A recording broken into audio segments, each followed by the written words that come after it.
I'm going to ask Dona Larson to step up and tee up on this.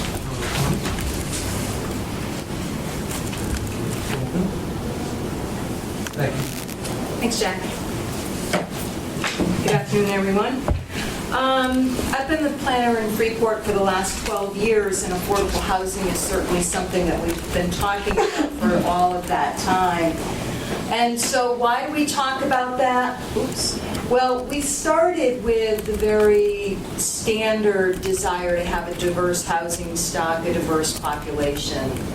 And then we had, in Freeport, we lost a lot of housing to parking lots in the 80s and 90s, and so there was a desire to fill up some of those units. But then things changed. And when gas prices started going up, tying into what was been said earlier, when the gas prices started going up, we started hearing something totally different. And now the retail employers were asking us, they were saying, there needs to be more affordable housing, because their employees were asking them for stipends to pay for the gas, because it was getting so expensive for them to get to work. So things are definitely changing out there in terms of that, and a lot of the things that we have looked at about surrounding affordable housing in the last 4 or 5 years actually started out as ideas to make the town more sustainable from an energy perspective. So again, we want to use, and we also then started looking at, well, we've got this whole existing set of buildings, and we do have that sprawl development as well as village development. And so we don't want to increase the density out in the rural areas. However, if there are buildings out there, what can we do to make them more efficient and a higher use? And so we've looked at things from that perspective also. So who does this in Freeport? We do have the Freeport Housing Trust, and they provide a number of units, all of them subsidized housing, and it's all rental. And I'm not going to talk about that today. It's not the focus, but we do have that element also. We started in Freeport, we started a relationship with Habitat for Humanity a number of years ago. And we have been successful at getting a number of projects done with them. And what that does is it gives us home ownership. What we were never able to do was to be able to provide home ownership for those with lower or moderate incomes. And so Habitat has really been the only way that we've been able to accomplish that. But we also want to look at individuals. We want this to be able to happen in the private sector too, that this just isn't government programs, and that's where the zoning comes in, and that's where we're looking at a number. We've made some changes, and we're looking at some more changes. So this project is a very new project. This is a Habitat for Humanity project. It's on South Street in Freeport Village, not right in the center of town, but not very far from the center of town. Probably within 1,000 feet of 1,000 jobs. When you look, there's schools, there's a big LL Bean facility, and there's all the stores are all within a very short distance here. What we did with this is we don't give the land to Habitat. The town does sell the land. It was tax acquired property, and the town sells the land to Habitat for the taxes that hadn't been paid. In this particular case, it was $104,000. So it's a fairly high price for Habitat to pay for land, but we do that because politically that makes it much more palatable, and that's where we can get broad support from the community, and they in turn then help raise the money for the materials. We defer the payment for them, so they don't have to pay for the lot until they get paid. And that's really made a big difference in that. These are all very efficient houses. When you go inside, the sills are very deep. They all have, they're all insulated. The walls are about 8 inches thick. The basements are all insulated. So they're very efficient houses. Maine Natural Gas did extend the gas line down so that these houses could be connected to natural gas.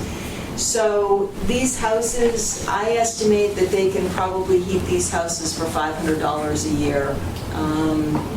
They're very nice on the inside, all hardwood floors, open floor plan downstairs, 3 bedrooms upstairs. Now what this did for Freeport is this particular property, taxes hadn't been paid on this for probably 15 or 20 years.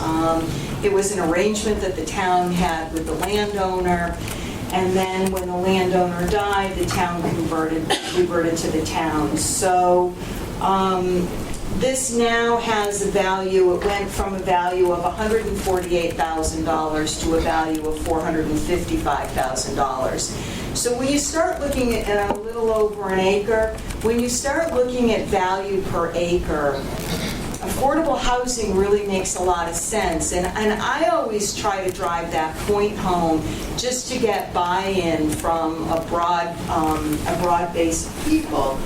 That if you have a $500,000 home on a 2.5 acre lot, your value per acre is much lower than this affordable housing. This is another project. This, the building on the left, the base of it is actually the building on the right. So on the left, that building was scheduled for demolition. LL Bean was going to build another parking lot, and so they were taking that house down. So it was as simple as calling Habitat. They were out in probably 2 hours. They were out on the site looking at it. And what they did was they looked at it and said, sure, we'll take it. And LL Bean was willing to give it to them. But another thing that they do with these is they go in and they strip them, and they take out the doors, and they take out fixtures, appliances, and they take out all the copper piping. And so they were just from the copper piping, they were able to get $700 from this house, and that ended up going into paying for some of the materials for the rehab. But it's also something that we do when there is a demolition that's scheduled. I always call Habitat first to see if they're interested in going in and stripping it, and just for them to make money. So it's something to think about. So this lot over here was also a tax-acquired piece of property. It's very close to the other one, but it's not the same property. And because we had changed the zoning earlier, rather than having to come up with a 20,000 square foot lot, we only had to come up with a 6,000 square foot lot. So because of that, we were able to, it's a little postage size lot, but we were able to carve out a lot so that we could move the house on there. So it was a combination of an effort between the town and Habitat. And then what we have is a number of people have really embraced this in town and have done a substantial amount of fundraising to get the houses built. But I do have to say, one of the downsides from working with Habitat is that it takes a long time. This probably took 2 years to get done. It was fast. It wasn't something that they had on their schedule, and so it sat with a tarp over it for quite some time. So that was not very popular. And it is something that we try to work with them now. What can we do to try to make the construction happen faster?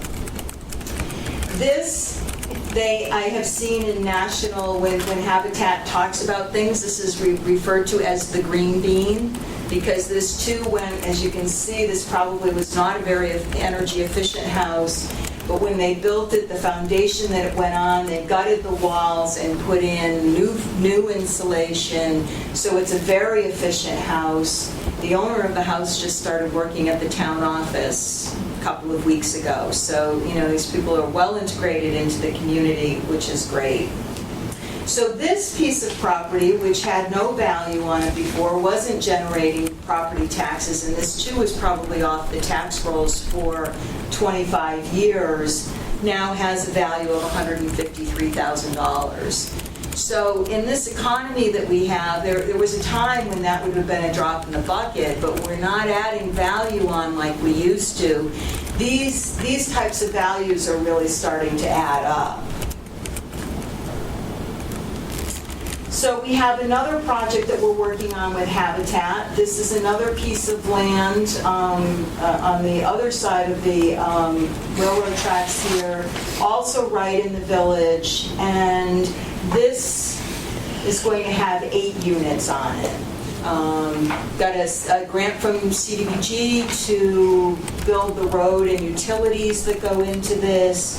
As well, the town once again deferred the payment. We deferred the payment from those 3 houses earlier so that they could use that money to build this, so to build the roads for this. So eventually we'll get paid. We're not really so concerned with the payment, but we are concerned. I mean, it is when you have to explain to people how you're spending their tax dollars, it's important to be able to explain that to them.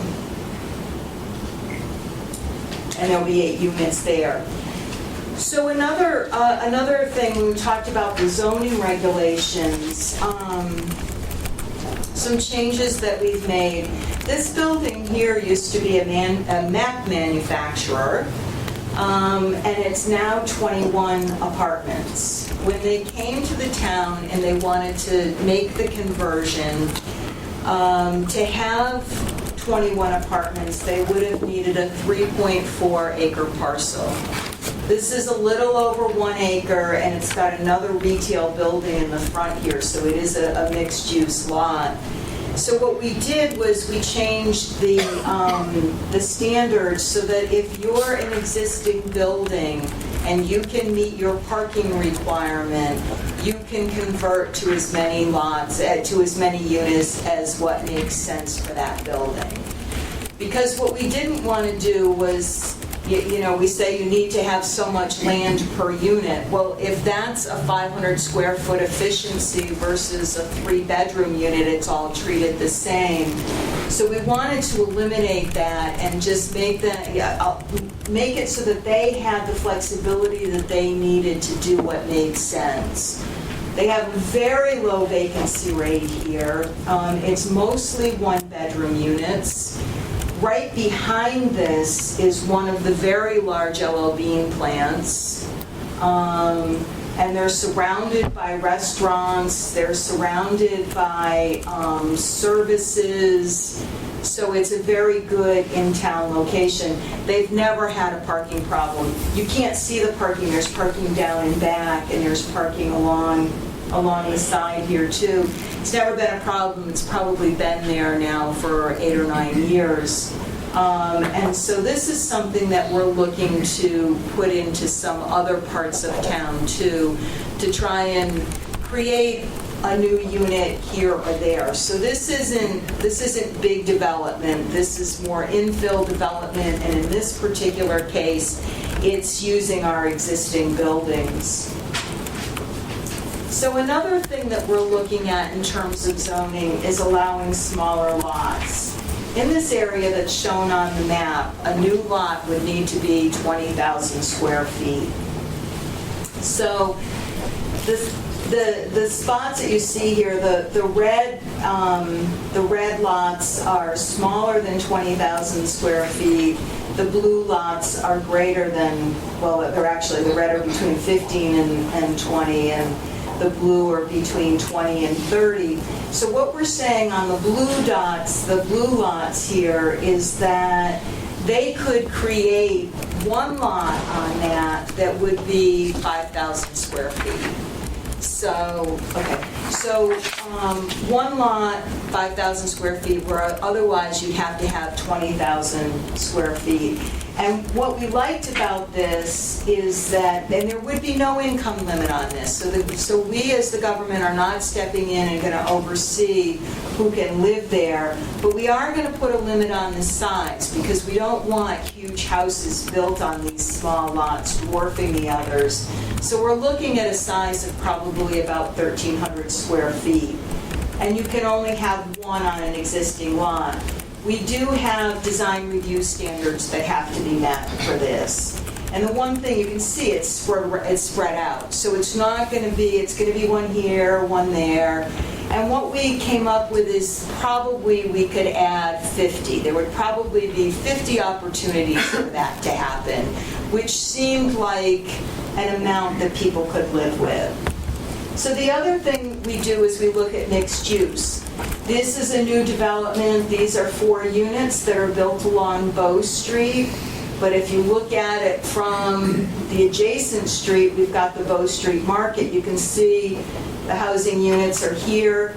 The basement of the housing units are the beer cellar, the beer cave. The beer cave is right down here. So, you know, mixed use from the road. From the road, it looks like it matches the residential units, but then you come down this new road and you can see that it's commercial. So we're now also working with Habitat. We're trying to do some rehab, because we've got people who have all sorts of needs for housing, and so we're looking at doing a rehab project with them this fall. We've gone to organizations like the Rotary to see if they would be willing to donate some money for materials, and Habitat would do the labor on that. We're looking at a housing TIF that we'd probably put it on the project, that 8-unit project that I showed you, so that it wouldn't generate a tremendous amount of money, but it would be seed money for other projects, or it would be seed money for rehab projects. We've talked about having a requirement that any new development be built as part of every development, and we're really holding that back as a last, only if all else fails. We always try to use incentives instead of regulations if we can, so we're going to see how we go with how this works.